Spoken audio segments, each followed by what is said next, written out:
Letter to Destry and the National Assembly Effort in Total by Anna von Reitz. Ignorance cannot be allowed to carry the day, nor any arrogant idea that our actions will not be subject to the most rigorous kind of international and global review, because they will be and must be.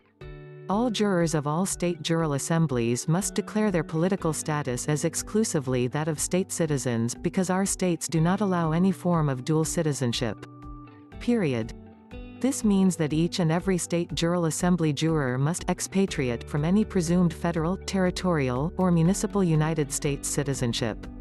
You cannot ride the fence or leave it till later, and there are two very good reasons for this.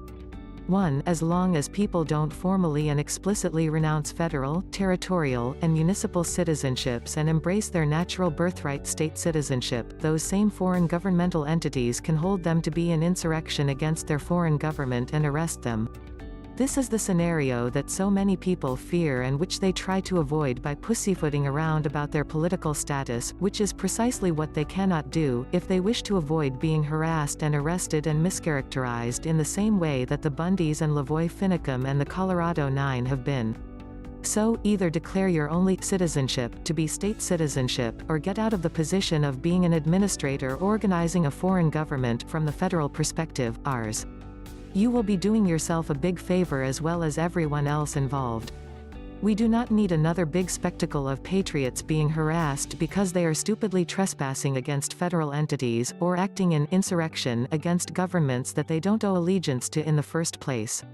Stop soft-pedaling and blurring the lines and giving the federales any excuse to object to the states and the people assembling.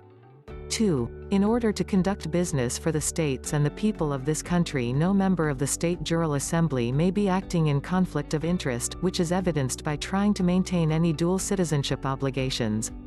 If we conduct our elections or charter a new federal state of state, the people doing so must have the proper standing and be acting in the right capacity, or all our efforts are null and void from the start. Spaniards cannot conduct the business of the Irish government, and if that is not perfectly obvious to everyone, it should be. Our actions in these regards will be examined by international authorities, and any group not functioning properly and in the right capacity will have their votes thrown out.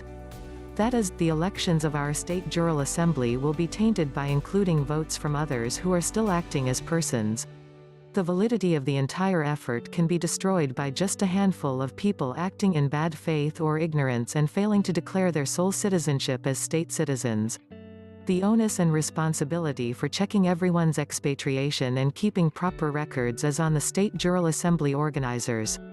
And at least some of the responsibility for encouraging and guiding the State Jural Assemblies lies upon the National Assembly organizers. I want this issue of mandatory expatriation from federal citizenships well and thoroughly understood by everyone, for their own sakes and safety going forward, and for the validity and standing of our actions as a whole. I suggest that everyone read Article 24 in the For All the Jural Assemblies series, subtitled, The American Government, for further insight into which government it is that we are responsible for, and which in turn is responsible for reform and restoration of the federal government.